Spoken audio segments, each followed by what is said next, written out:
Hunter Quatermain's story. Henry Rider Haggard. Sir Henry Curtis, as everybody acquainted with him knows, is one of the most hospitable men on earth. It was in the course of the enjoyment of his hospitality at his place in Yorkshire the other day that I heard the hunting story which I am now about to transcribe. Many of those who read it will no doubt have heard some of the strange rumours that are flying about to the effect that Sir Henry Curtis and his friend Captain Good, R.N., recently found a vast treasure of diamonds out in the heart of Africa, supposed to have been hidden by the Egyptians, or King Solomon, or some other antique people.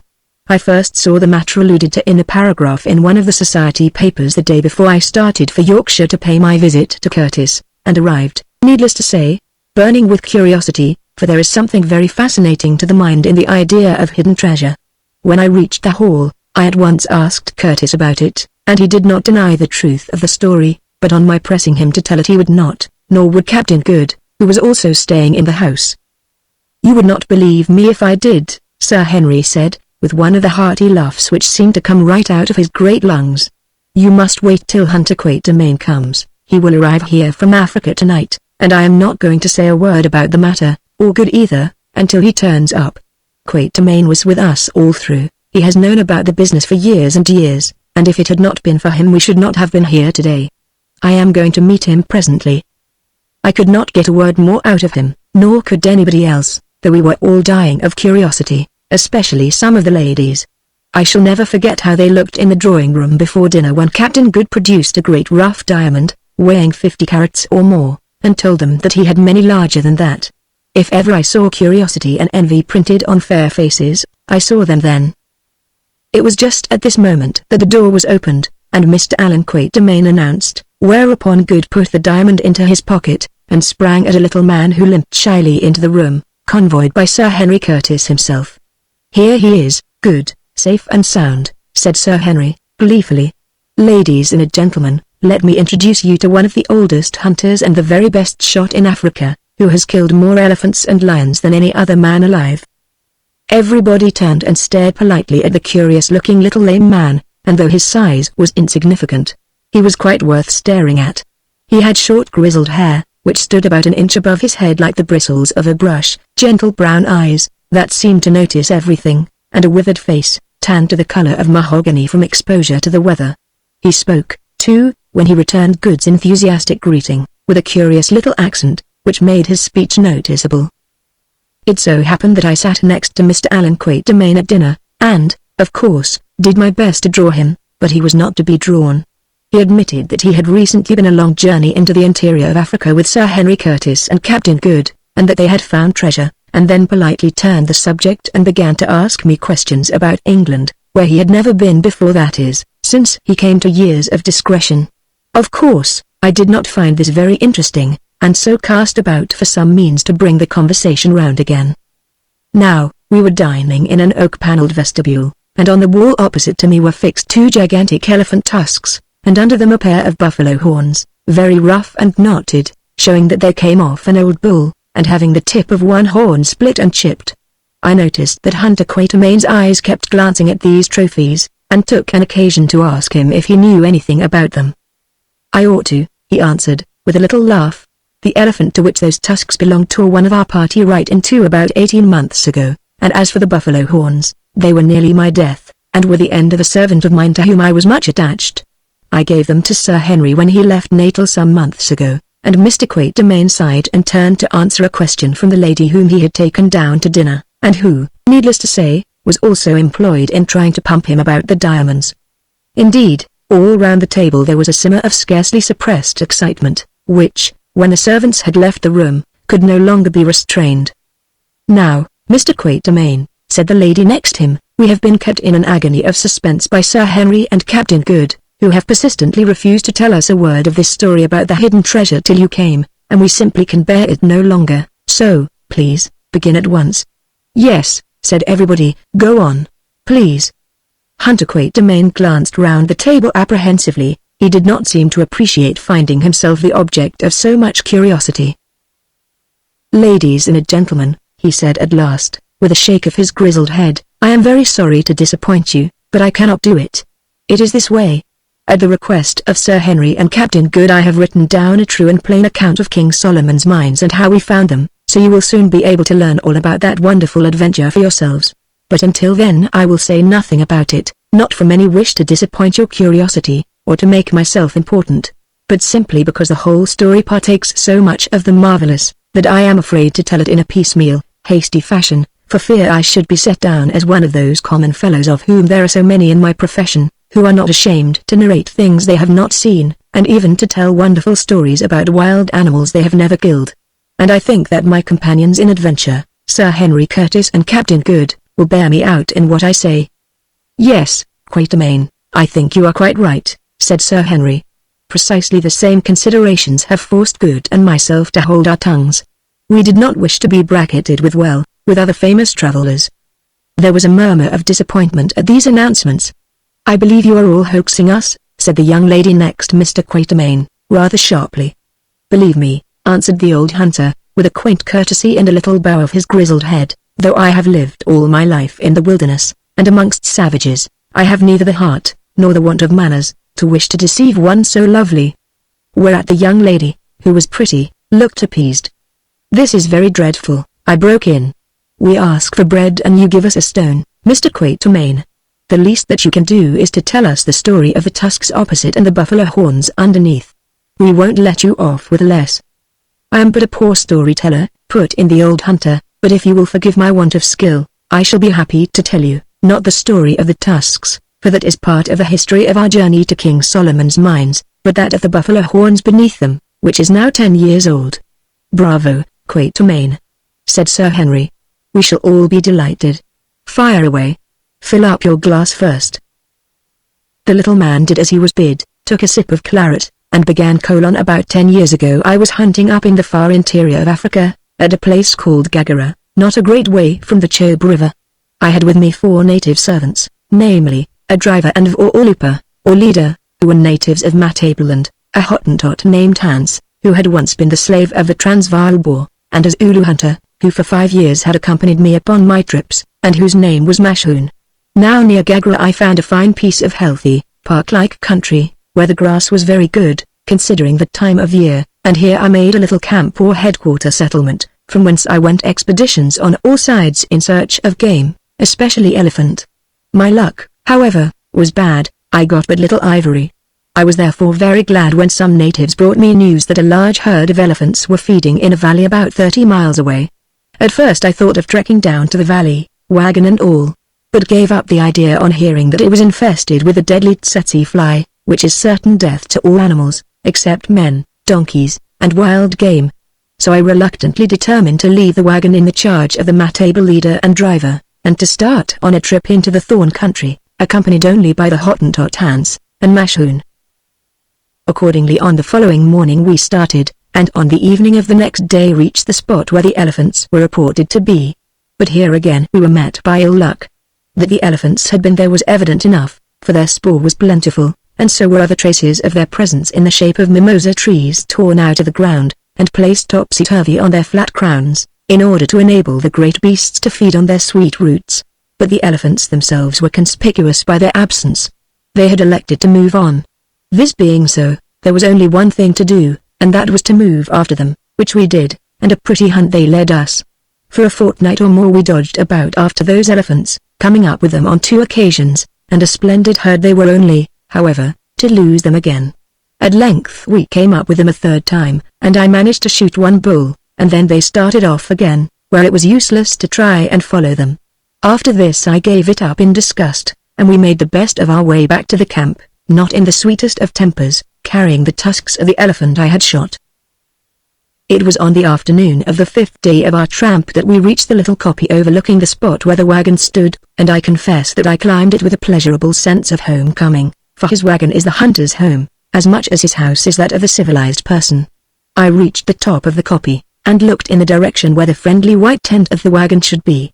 But there was no wagon, only a black burnt plain stretching away as far as the eye could reach. I rubbed my eyes, looked again, and made out on the spot of the camp, not my wagon, but some charred beams of wood. Half wild with grief and anxiety, followed by Hans and Mashoon, I ran at full speed down the slope of the kopje, and across the space of plain below to the spring of water, where my camp had been. I was soon there, only to find that my worst suspicions were confirmed. The wagon and all its contents, including my spare guns and ammunition, had been destroyed by a grass fire. Now before I started, I had left orders with the driver to burn off the grass round the camp, in order to guard against accidents of this nature, and here was the reward of my folly, a very proper illustration of the necessity, especially where natives are concerned, of doing a thing oneself if one wants it done at all. Evidently the lazy rascals had not burned round the wagon, most probably, indeed, they had themselves carelessly fired the tall and resinous tambuki grass nearby. The wind had driven the flames onto the wagon tent, and there was quickly an end of the matter. As for the driver and leader, I know not what became of them, probably fearing my anger, they bolted, taking the oxen with them. I have never seen them from that hour to this. I sat down on a black veldt by the spring, and gazed at the charred axles and diesel boom of my wagon, and I can assure you, ladies and gentlemen, I felt inclined to weep. As for Machine and Hans, they cursed away vigorously, one in Zulu and the other in Dutch. Ours was a pretty position.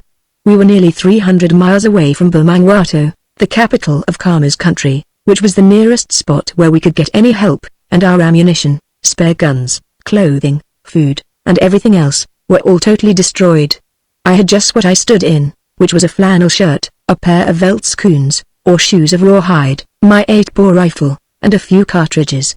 Hans and Machine had also each a martini rifle and some cartridges, not many.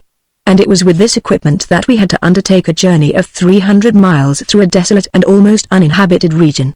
I can assure you that I have rarely been in a worse position, and I have been in some queer ones.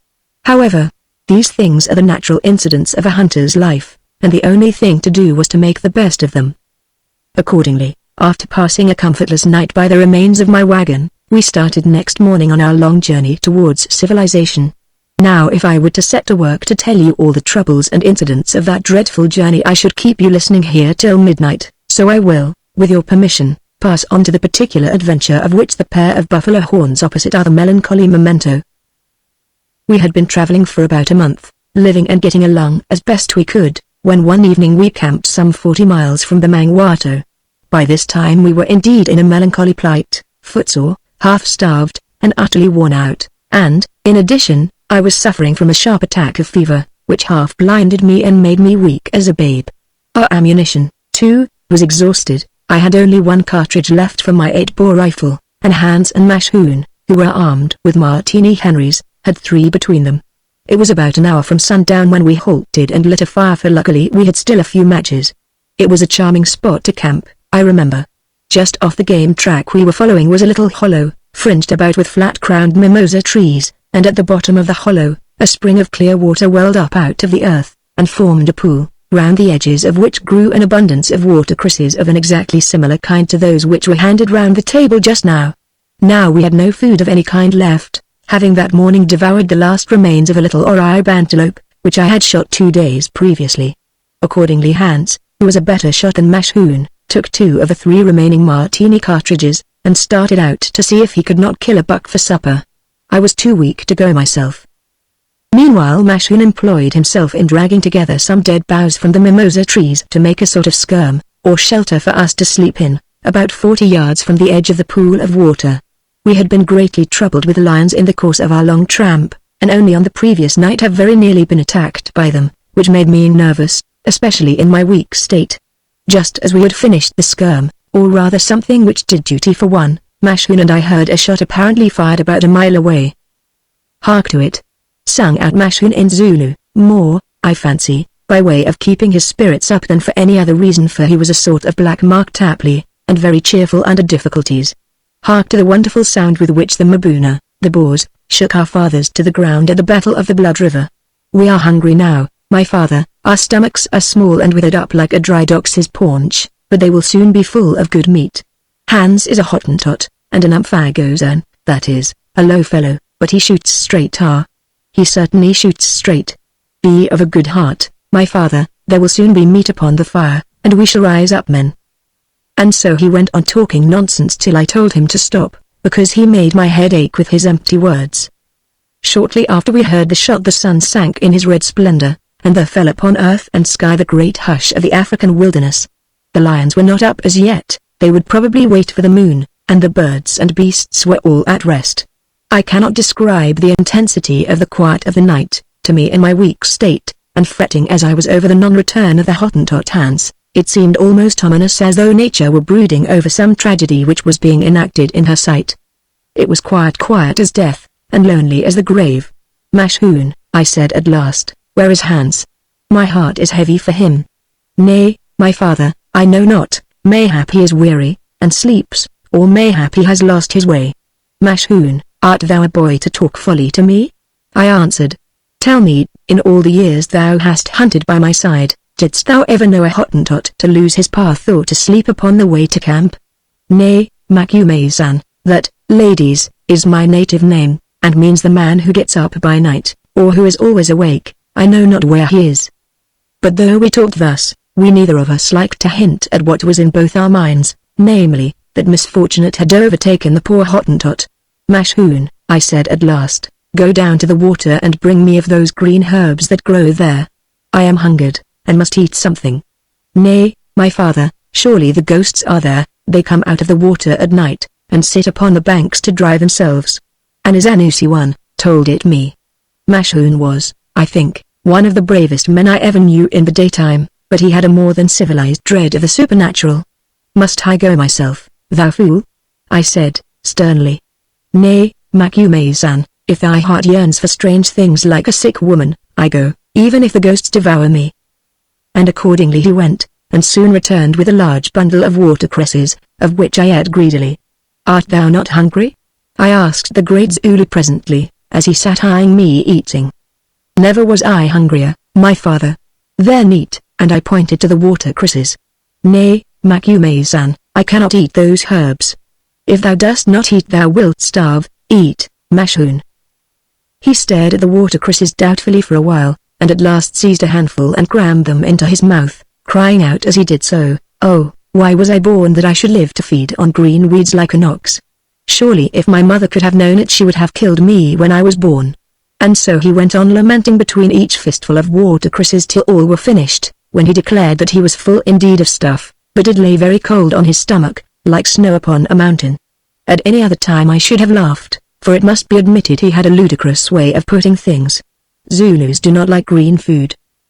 Just after Mashhoon had finished his watercress, we heard the loud woof, woof, of a lion, who was evidently promenading much nearer to our little skirm than was pleasant. Indeed, on looking into the darkness and listening intently, I could hear his snoring breath, and catch the light of his great yellow eyes. We shouted loudly, and Mashhoon threw some sticks on the fire to frighten him, which apparently had the desired effect, for we saw no more of him for a while. Just after we had had this fright from the lion, the moon rose in her fullest splendor, throwing a robe of silver light over all the earth. I have rarely seen a more beautiful moonrise. I remember that sitting in the skirm I could with ease read faint pencil notes in my pocket book. As soon as the moon was up game began to trek down to the water just below us. I could, from where I sat, see all sorts of them passing along a little ridge that ran to our right, on their way to the drinking place. Indeed, one buck a large eland came within 20 yards of the skirm, and stood at gaze, staring at it suspiciously, his beautiful head and twisted horns standing out clearly against the sky. I had, I recollect, every mind to have a pull at him on the chance of providing ourselves with a good supply of beef, but remembering that we had but 2 cartridges left, and the extreme uncertainty of a shot by moonlight, I at length decided to refrain. The eland presently moved on to the water, and a minute or two afterwards there arose a great sound of splashing, followed by the quick fall of galloping hoofs. "What's that, Mashhoon?" I asked. "That damn lion, Buck, smell him," replied the Zulu in English, of which he had a very superficial knowledge. Scarcely were the words out of his mouth before we heard a sort of whine over the other side of the pool, which was instantly answered by a loud coughing roar close to us. "By Jove," I said, "there are 2 of them. They have lost a buck, we must look out they don't catch us." And again we made up the fire, and shouted, with the result that the lions moved off. "Mashhoon," I said, "do you watch till the moon gets over the tree, when it will be the middle of the night. Then wake me. Watch well, now, or the lions will be picking those worthless bones of yours before you are 3 hours older. I must rest a little, or I shall die." "Koos, chief," answered the Zulu. "Sleep, my father, sleep in peace, my eyes shall be open as the stars, and like the stars watch over you." Although I was so weak, I could not at once follow his advice. To begin with, My head ached with fever, and I was torn with anxiety as to the fate of the Hottentot Hans, and, indeed, as to our own fate, left with sore feet, empty stomachs, and 2 cartridges, to find our way to Bulmangwato, 40 miles off. Then the mere sensation of knowing that there are 1 or more hungry lions prowling round you somewhere in the dark is disquieting, however well one may be used to it, and, by keeping the attention on the stretch, tends to prevent one from sleeping. In addition to all these troubles, too, I remember, seized with a dreadful longing for a pipe of tobacco, whereas, under the circumstances, I might as well have longed for the moon. At last, however, I fell into an uneasy sleep as full of bad dreams as a prickly pair of points, one of which, I recollect, was that I was setting my naked foot upon a cobra which rose upon its tail and hissed my name, Makume-san, into my ear. Indeed, the cobra hissed with such persistency that at last I roused myself. "Makume-san, Nanzia, Nanzia." There, whispered Mashun's voice into my drowsy ears. Raising myself, I opened my eyes, and I saw Mashun kneeling by my side and pointing towards the water. Following the line of his outstretched hand, my eyes fell upon a sight that made me jump, old hunter as I was even in those days. About 20 paces from the little skerm was a large ant heap, and on the summit of the ant heap, her 4 feet rather close together, so as to find standing space, stood the massive form of a big lioness. Her head was towards the skerm, and in the bright moonlight I saw her lower it and lick her paws. Mashun thrust the martini rifle into my hands, whispering that it was loaded. I lifted it and covered the lioness, but found that even in that light I could not make out the foresight of the martini. As it would be madness to fire without doing so, for the result would probably be that I should wound the lioness. If, indeed, I did not miss her altogether, I lowered the rifle, and, hastily tearing a fragment of paper from one of the leaves of my pocketbook, which I had been consulting just before I went to sleep, I proceeded to fix it onto the front sight.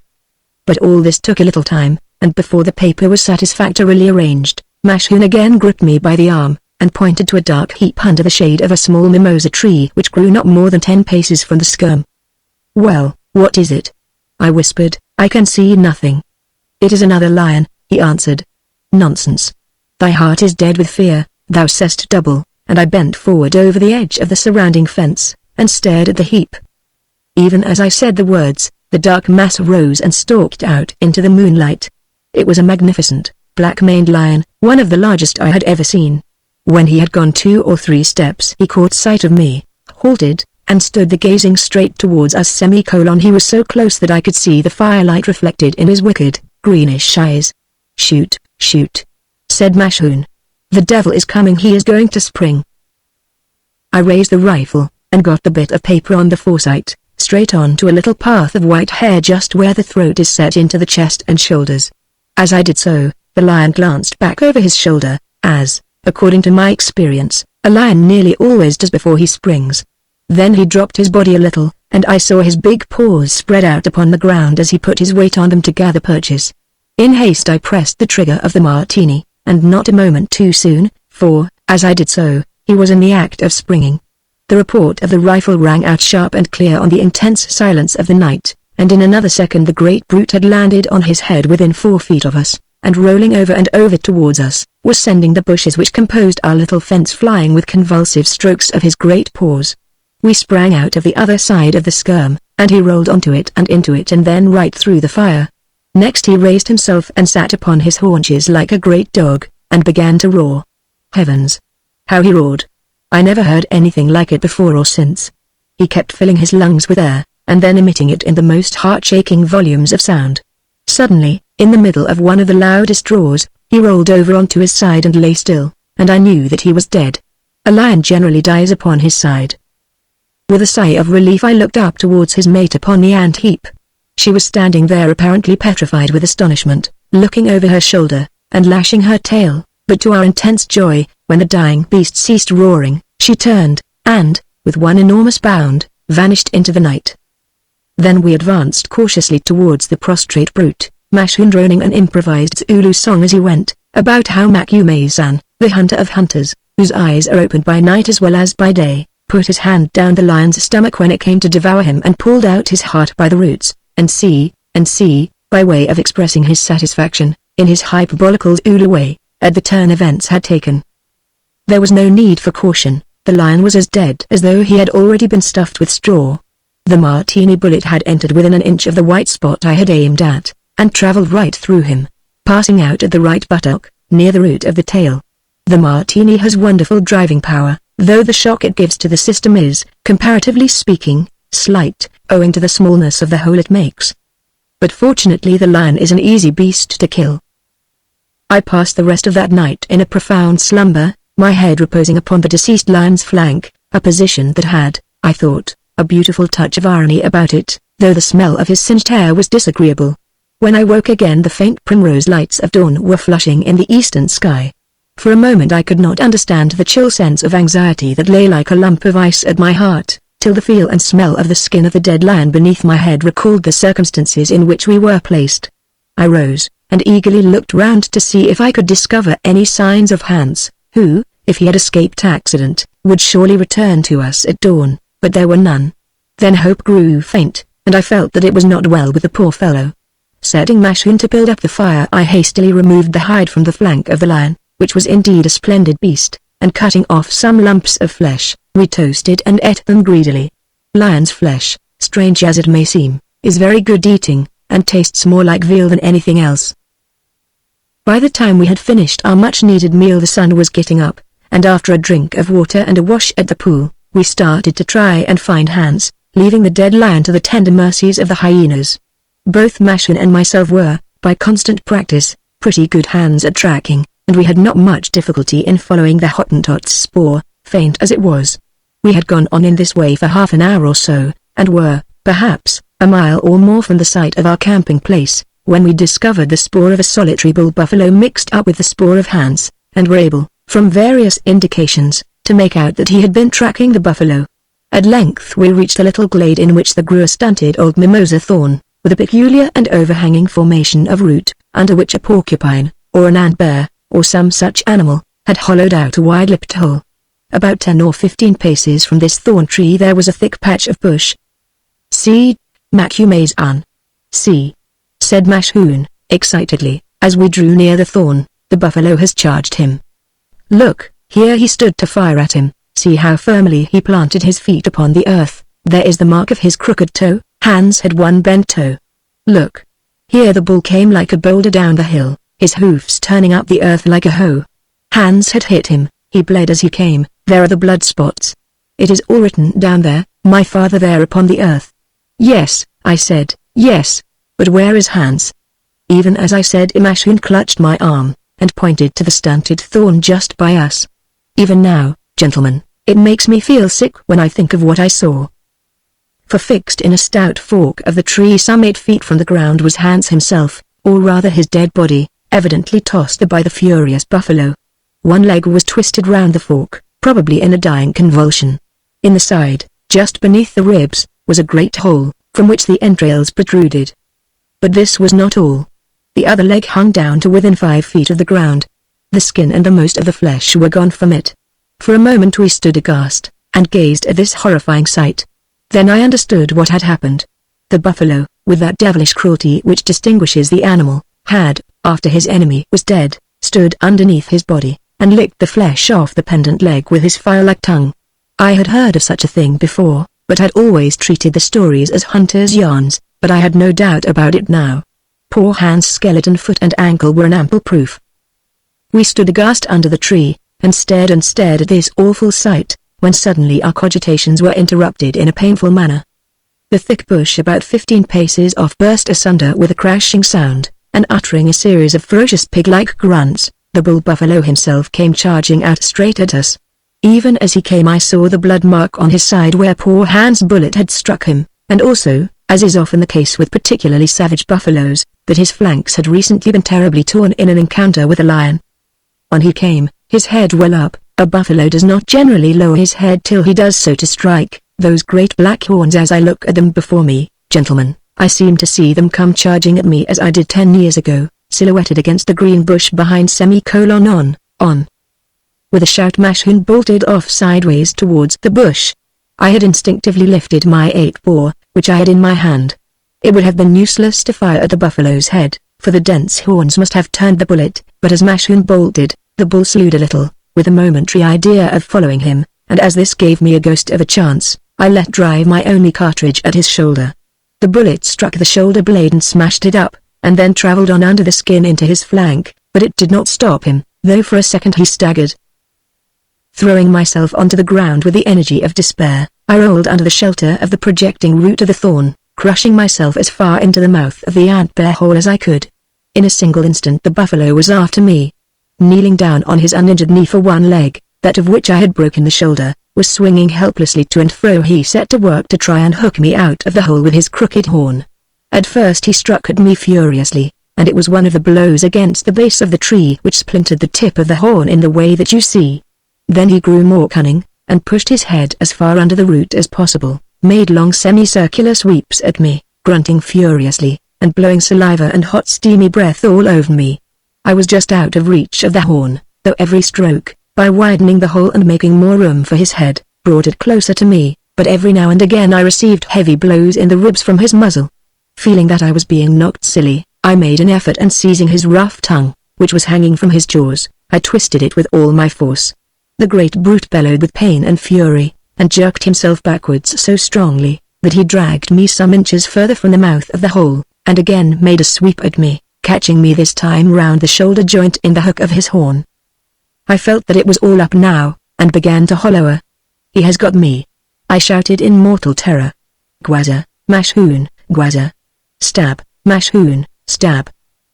One hoist of the great head, and out of the hole I came like a periwinkle out of his shell.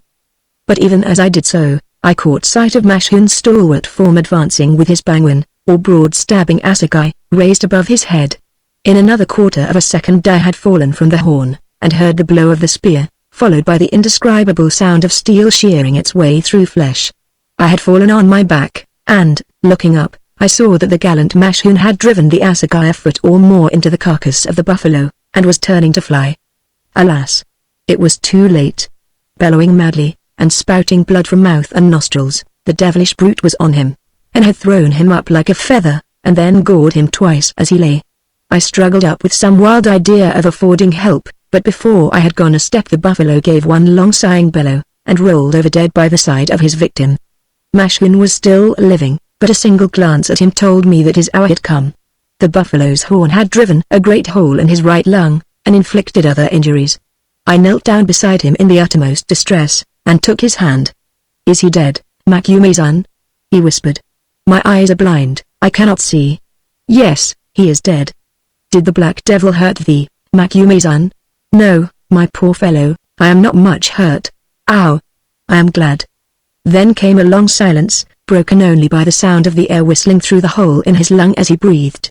"Macumazan, art thou there? I cannot feel thee." "I am here, Mashhoon." "I die, Macumazan. The world flies round and round. I go out into the dark. Surely, my father, at times in days to come thou wilt think of Mashhoon who stood by thy side when thou killest elephants, as we used. They were his last words. His brave spirit passed with him. I dragged his body to the hole under the tree, and pushed it in, placing his broad assegai by him, according to the custom of his people, that he might not go defenseless on his long journey, and then, ladies, I am not ashamed to confess I stood alone there before it, and wept like a woman.